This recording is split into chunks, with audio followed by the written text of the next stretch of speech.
Hello friends, आज के इस वीडियो में आप सभी का स्वागत है। आज हम पढ़ने वाले हैं क्लास 10th मैथ का ये चौथा चैप्टर है, जिसमें हम 4 दशमलव कौन सा कर रहे थे, 4.3 कर रहे थे। ठीक है, 4.3 कर रहे थे, जिसमें आपका 10वां क्वेश्चन है। हम पहले से लिख लिए हैं यहाँ से, क्योंकि लिखने में टाइम वेस्ट बिल्कुल ना हो, हम फटाफट इस सवाल को कर लें। 2 सवाल बचे हैं, ये पहला लिख चुके हैं, मतलब 10वां लिख चुके हैं, 11वां हम लिख लेंगे इसको करने के बाद। ठीक है, अगर इसके पिछले क्वेश्चनों में या इसके पिछले वीडियो के किसी भी क्वेश्चन में आपको प्रॉब्लम आई होगी तो आप कमेंट कीजिए, या फिर डिस्क्रिप्शन में व्हाट्सएप ग्रुप का लिंक है, वहां जाइए, वहां पर आप ज्वाइन होइए। ठीक है, तो आपको क्लियर हो गया कैसे क्या करना है। ठीक, अगर क्या क्या हम पढ़े थे बात करते हैं, अगर इसके पिछले वीडियो में, तो उसमें क्वेश्चन किए थे आपके 6 से 9 तक के बीच में क्वेश्चन किए थे, और आपका जो द्विघात समीकरण सूत्र था उसका यूज कर करके यूज किए, मतलब सॉल्व किए थे। इसमें भी उसका यूज कर सकते हैं, नहीं भी यूज कर सकते हैं, या फिर पूर्ण वर्ग बनाकर हम सॉल्व कर सकते हैं, किसी भी तरह से करेंगे, या फिर फैक्टर से कर सकते हैं। तो आपको जब समीकरण दे दिया जाए तो आपको सभी तरह से करने आना चाहिए, बेसिक सी यह बात है। ठीक है, चलिए यहां से हम शुरू कर लेते हैं। ये प्रश्नावली आपका प्रश्नावली 4.3, आपका प्रश्नावली 4.3 है। ध्यान दीजिएगा, लिखा कि मैंसूर, क्या लिखा है यार, देख लेते हैं एक बार, यही लिखा है कुछ लिखा, हाँ, मैसूर और बेंगलोर के बीच के 120 किमी यात्रा करने में एक एक्सप्रेस रेलगाड़ी और सवारी गाड़ी से 1 घंटा समय कम लेती है। ध्यान से सुनिएगा, एक एक्सप्रेस गाड़ी रेलगाड़ी सवारी गाड़ी से 1 घंटा सवारी गाड़ी से 1 घंटा समय कम लेती है, यदि एक्सप्रेस रेलगाड़ी की औसत चाल सवारी गाड़ी की औसत चाल से 11 किमी प्रति घंटा अधिक हो तो दोनों रेलगाड़ियों की औसत चाल ज्ञात कीजिए। तो यहाँ पर हम इस तरह के अभी पीछे क्वेश्चन किए थे, आप देखे होंगे। तो उसमें जैसे कि दूरी बराबर, मतलब कर सकते हैं समय बराबर दूरी बटे, ठीक है, चाल बराबर दूरी बटे समय, समय बराबर दूरी बटे चाल, वही बात यहाँ पर करेंगे हम। तो हल कर लेते हैं, लिखेंगे पहले माना माना एक्सप्रेस रेल, सॉरी, एक्सप्रेस, यहां भी गलत लिख दिए हैं, एक्सप्रेस एक्सप्रेस रेलगाड़ी की औसत चाल यक्स है। लिखेंगे कि एक्सप्रेस रेलगाड़ी की औसत चाल यक्स है, तथा सवारी गाड़ी की औसत चाल से 11 किमी प्रति घंटा अधिक हो तो, क्या है कि सवारी गाड़ी की औसत चाल से 11 किमी अधिक है कौन, फिर से देखिएगा, यदि एक्सप्रेस रेलगाड़ी की औसत चाल सवारी गाड़ी की औसत चाल से 11 किमी अधिक है, तो यहां पर हम पहले लिख लेते हैं कि सवारी गाड़ी की औसत चाल। ठीक है, माना सवारी रेलगाड़ी की औसत चाल यक्स है, तथा एक्सप्रेस रेल गाड़ी की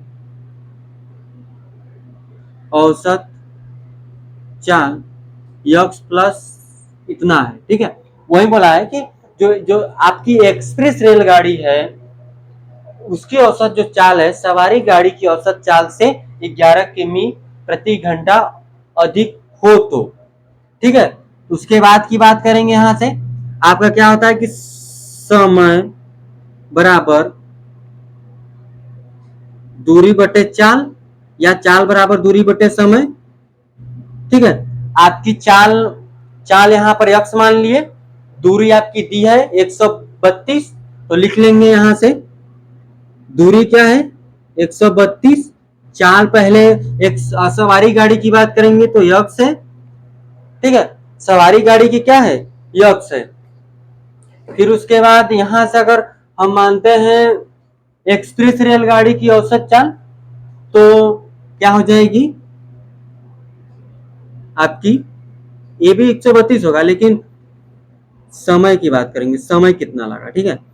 तो क्या है यक्स प्लस 11, ठीक है, दूरी उतनी ही है, बस क्या है कि उसको 11 घंटा अधिक का समय ले रही है, ठीक है। तो देखिएगा, देखेंगे आप लोग कि जो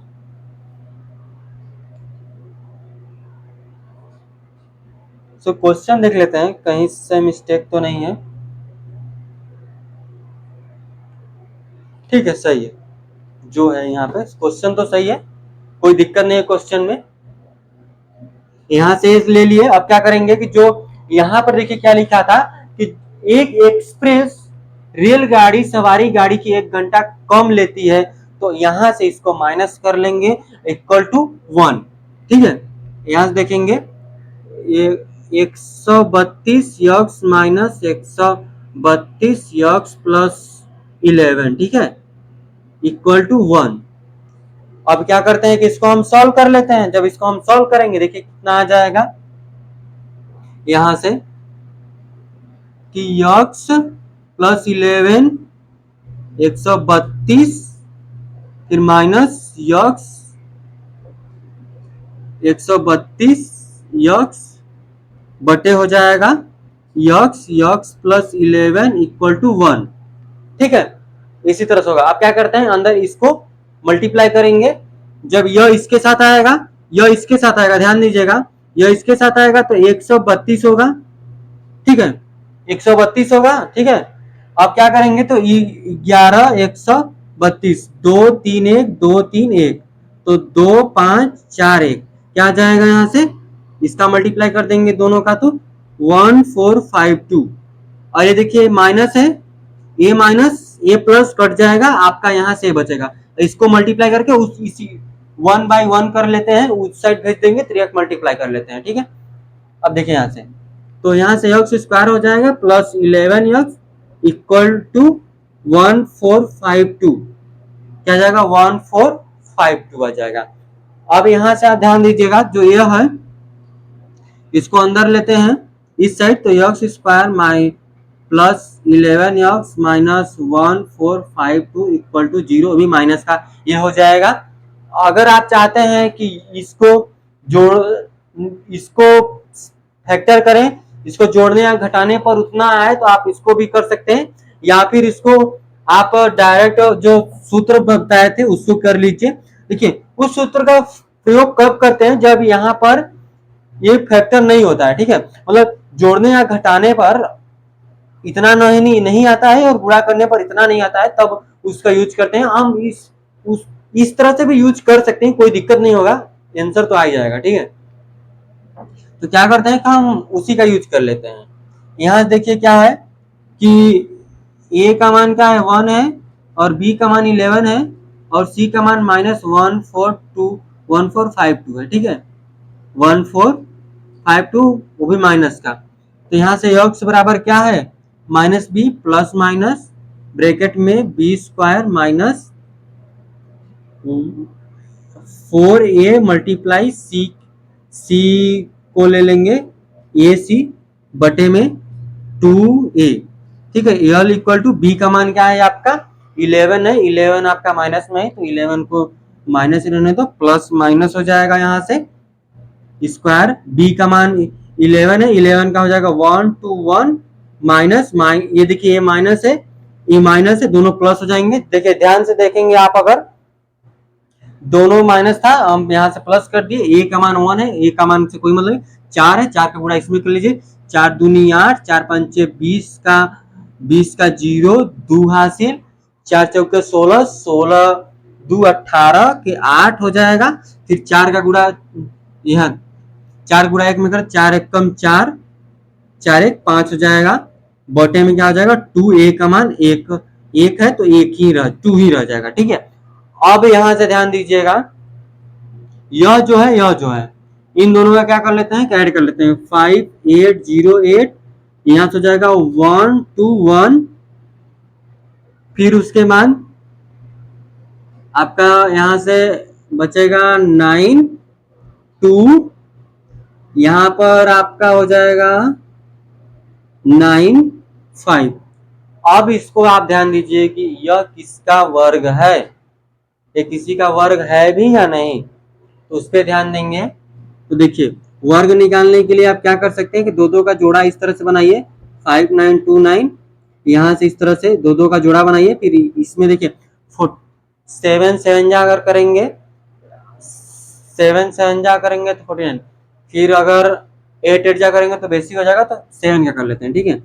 7 7 इधर, यहाँ से जाएगा 7 7 49, यहाँ से बचेगा आपका 10, यहाँ से 2 9, यहाँ पर देखिए 14 हो जाएगा। अब देखिए क्या करेंगे ना, आप ध्यान देंगे 3 का मल्टीप्लाई करते हैं अगर इसमें, इधर 3 और इधर 3, तो यहाँ 3 3 3 जा 9, 3 4 जा 12 का 2, 1 कैरी हो जाएगा, ठीक है। ये नहीं होगा, कर लेते हैं 7 1029, तो 7 7 जा 49 का 9, 4 कैरी, 7 4 जा कितना हो जाता है 28, 28 में 4 ऐड करेंगे तो 32, 32 का 2 हो जाएगा, 3 करी 7 जा 7 या 10, ठीक है। एक किसका इसका रहा है 77 का, किसका हुआ 77 का हुआ। तो यहाँ से देखिए ये 77 आ गया, यहाँ से ये 2 हो गया, ठीक है। यक्स इक्वल टू, एक बार क्या लीजिए, एक बार माइनस लीजिए, एक बार प्लस लीजिए। तो यहाँ से क्या लेंगे, यहाँ से एक बार प्लस ही ले लेते हैं, तो 11 माइनस में है, प्लस यहाँ से ले लेते हैं, प्लस लेते हैं 77/2, इसको घटाइए बचेगा 66/2, इसको काट देंगे तो आ जाएगा 33, ठीक है। अगर हम सवारी रेलगाड़ी की बात करेंगे तो उसकी जो चाल होगी 30, यहाँ से लिखते हैं 33 किमी प्रति घंटा की रफ्तार से वो चलेगी, बात करेंगे, ठीक है।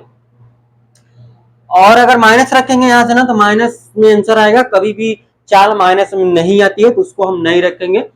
फिर उसके बाद अगर एक्सप्रेस रेलगाड़ी की बात करेंगे तो 33 जो है, 33 में 11 जोड़ दीजिए, 44 आ जाएगा, 44 किमी प्रति घंटे की रफ्तार से जो आपकी होगी एक्सप्रेस रेलगाड़ी चलेगी, ठीक है। तो इस तरह से आपको समझ में आ गया होगा हम किस तरह से बताए हैं। इसको इसको चाहिए तो आप दूसरे मेथड से यहाँ से इसके बाद हल कर सकते हैं, हमको यह बेटर लगा था, हम इसको इस तरह से हल कर लिए, ठीक है। आपको कई तरह से बताया गया है तो उससे आप यूज कर सकते हैं, और मेथड को आप पूर्ण वर्ग बनाकर भी हल कर सकते हैं, या फिर आपको अगर फैक्टर करना है इस साइड का तो उसका भी करके देख लीजिए। तो आगे हम बढ़ेंगे, देखिए 11वां क्वेश्चन की तरफ, आप इसको स्क्रीनशॉट लीजिए, फिर हम आगे बढ़ते हैं इसके लास्ट क्वेश्चन की तरफ, जिसमें यह 11वां क्वेश्चन है। प्रश्नावली 4.3 में कुल 11 क्वेश्चन थे, जिसमें ये लास्ट क्वेश्चन 11 है। बोला कि दो वर्गों के क्षेत्रफलों का योग आपका कितना है 448 मीटर स्क्वायर, यदि उनके परिमापों का अंतर 24 मीटर हो तो दोनों वर्गों की भुजाएं ज्ञात कीजिए। तो लिखते हैं यहां से, माना पहले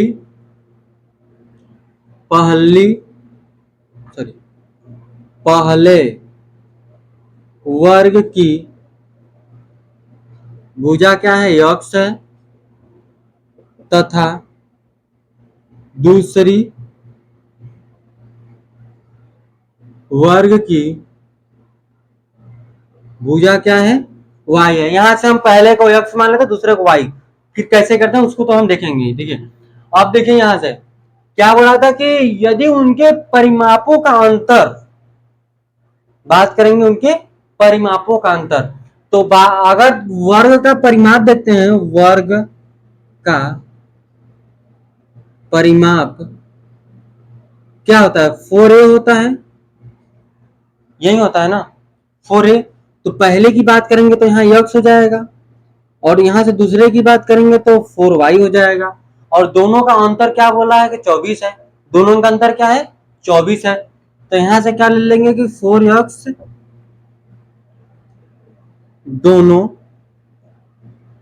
परिमापों का अंतर क्या 24 है, तो 4x minus 4y equal to 24। यहाँ से क्या कीजिए कि 4 कामा लेते हैं, ठीक है, x minus Y equal to 24, इसको इससे काटिए तो x minus Y equal to 6 आएगा, तो x बराबर करते हैं तो 6 प्लस वाई आ जाएगा, ठीक है।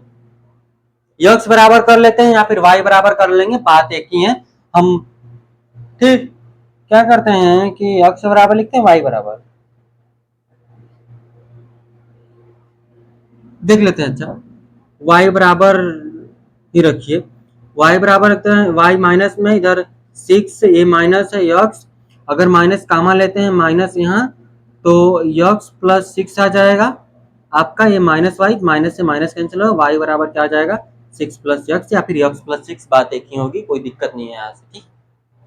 अब देखिए अब क्या करते हैं, आगे क्या बोला था कि दोनों वर्गों की भुजाओं का योग, दोनों वर्गों की भुजाओं का योग की बात करेंगे ना, तो दोनों वर्गों की भुजाओं का योग क्या है, अगर वर्ग की लेते हैं तो x स्क्वायर लेंगे plus Y square equal to 468 metre square है, ये दोनों का वर्ग करेंगे तभी तो इसके बराबर होगा, ठीक है। y का जगह हम इसको रख लेते हैं, ठीक है, तो x square plus 6 plus x square 468, यहाँ से x square 36 x square 12x 468, इसको इधर लीजिए, x स्क्वायर 2x हो जाएगा प्लस 12x इक्वल टू 468, इसको इधर भेजिए माइनस 36, इसको घटाइए 2 3 4 हो जाएगा, तो 2x स्क्वायर प्लस 12x, ठीक है। यहाँ से अगर 2 कामा लेते हैं, अगर 2 कामा लेते हैं तो देखिए क्या आ जाएगा आपका, x square plus 6x equal to 432, 2 जब इधर गया भाग दिए, 2 से जब भाग दिए तो क्या जाएगा यहाँ पर, इसको इससे भाग दिए तो देखेंगे 2 2 जा 2 1 जा 2 6 जा, तो 216 इस साइड आ जाएगा, ये 2 कैंसिल हो जाएगा, ठीक है। क्या लिए हैं, 2 कामा लिए हैं तब की बात हुई है, ठीक है। यहाँ से क्या हो जाएगा, x square plus 6x minus इसको इधर लिए 216 इक्वल टू 0, समझ में आया हम कैसे किए हैं। अब देखिए 216 को क्या लेते हैं इस तरह से, 2 से काटिए 2 1 जा 08, तो 2 5 जा 2 4 जा, 2 से काटिए 2 2 जा 2 7 जा, ठीक है। यहाँ से देखेंगे इसको 3 से काटिए, 3 9 जा 3 9 जा तक थोड़ा सा छोड़ते हैं, फिर उसके बाद गुणा भाग करते हैं, ठीक है। ठीक है 2 2 जा 4 4 3 जा 12, ठीक है, सॉरी 2 2 जा 4 4 2 जा 8 8 3 जा 8 3 जा कितना हो जाएगा 24 24 है, 9 क्या है 9 यहाँ पर है, ठीक है, आ जाएगा 9 दूनी ये क्या हो जाएगा 9 दूनी 18 2 दूनी 4 4 3 12, ठीक है 18 माइनस 12, ठीक है।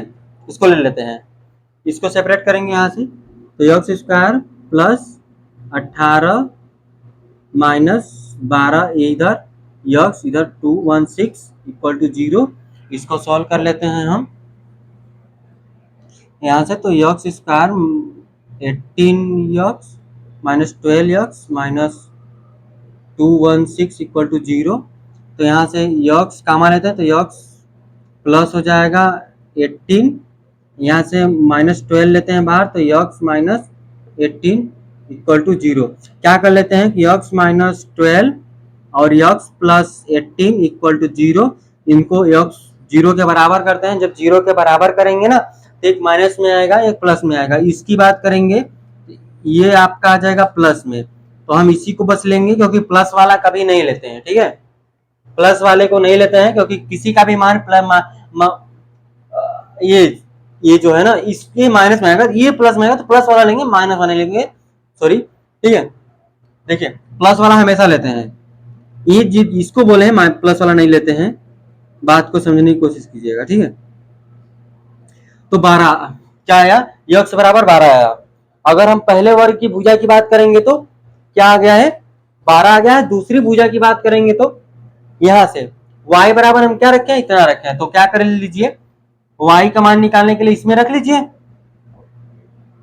दूसरी भुजा की निकालेंगे तो 6 प्लस यक्स है, तो y बराबर 6 प्लस 12, तो y बराबर 6 प्लस 12, तो सॉरी यहाँ पर डायरेक्ट रखिए ना, 18 आ जाएगा, ठीक है, 18 आ जाएगा। तो दूसरी भुजा क्या आ जाएगी 18, पहली भुजा क्या आ जाएगी 12। तो यहाँ से इस तरह से 11वां क्वेश्चन हुआ। अब देखिए कुछ आगे प्रश्नावली के लिए हम परिभाषा देख लेते हैं। यहाँ पर जो कुछ भी दिया है, यहाँ पर हम मूलों की प्रकृति की बात करेंगे अगले चैप्टर में, तो इसमें देखिए कुछ खास है नहीं, ठीक है। अगर हम जांच करना अगर अस्तित्व में है या नहीं उसको देखकर सॉल्व करेंगे, फॉर्मूले का यूज करेंगे। फॉर्मूला कौन है वो तो आप देखे ही होंगे, ठीक है। तो उसमें कुछ बताने के काबिल नहीं है। और जैसे कि कोई अगर यही यही आप मान लीजिए यह समीकरण है, सॉरी ये समीकरण है या फिर कोई भी समीकरण दिया है, वो अस्तित्व में है या नहीं उसको जांच करने के लिए क्या करते हैं, आपको हम बताए थे कि जब बी स्क्वायर माइनस 4ac क्या है कि जीरो से जब यह वाला वैल्यू बड़ा हो, जीरो से बड़ा या बराबर हो तो ये अस्तित्व में होगा। दोनों भिन्न वास्तविक मूल होते हैं कब, जब ये जीरो से बड़ा या बराबर हो। बात को समझे, तो यही अगले प्रश्नावली के लिए है कि मूल वहां पर ज्ञात करनी, मतलब अस्तित्व में है या वास्तविक मूल है या नहीं उसको ज्ञात करनी है, फिर उसके बाद उसको हमको सोल्व करना है, ठीक है। अस्तित्व में कब नहीं होगा, जब यह वाला चिन्ह इधर को आ जाएगा, ठीक है, यानी कि ये जो वैल्यू है माइनस में आ जाए तब की बात करेंगे, यानी कि जीरो से छोटा, समझे। और सूत्र तो आपको बताया था, सूत्र क्या है, यहाँ से सूत्र में हम इसके पिछले क्वेश्चन में किए हैं, ठीक है। तो हम आगे उदाहरण की बात करेंगे अगले लेक्चर में, इस लेक्चर में नहीं करते हैं, ठीक है। उसमें 16वां उदाहरण है, 16वां उदाहरण है, तो उसकी बात करेंगे। तो आज के लिए बस 2 ही क्वेश्चन रखेंगे। अगर आपको इस क्वेश्चन में या फिर किसी में प्रॉब्लम आती है तो आप कमेंट कर सकते हैं, और देख लेते हैं कुछ बताने के लायक है तो आज इसको कंप्लीट करते हैं, फिर उसके बाद हम आगे बढ़ेंगे, ठीक है। ठीक है, सब वही चीज है, पिछले में जो मूल की बात करेंगे वही देखें, आप बुक में देखिए मूलों की प्रकृति की बात करेंगे, तो वहां पे हम अच्छी तरह से पढ़ेंगे, ठीक है। इसको कल भी शुरू करने से पहले या जब भी इसका अगला वीडियो आता है तो उसको शुरू करने से पहले इसको बता देंगे। इसमें देखिए लगभग 16, 17, 18 उदाहरण है, तो उसको हम कंप्लीट करेंगे। और ये लगभग अभी तक अगर बात करते हैं पूरे चैप्टर 4 की, तो अभी तक मान लीजिए कि 2 या 3 लेक्चर और आएगा, ठीक है। तो आज बस इतना ही रखते हैं, आप इसका स्क्रीनशॉट ले लीजिए, आज खत्म करते हैं, ठीक है। तो आज के लिए बस इतना ही था, धन्यवाद।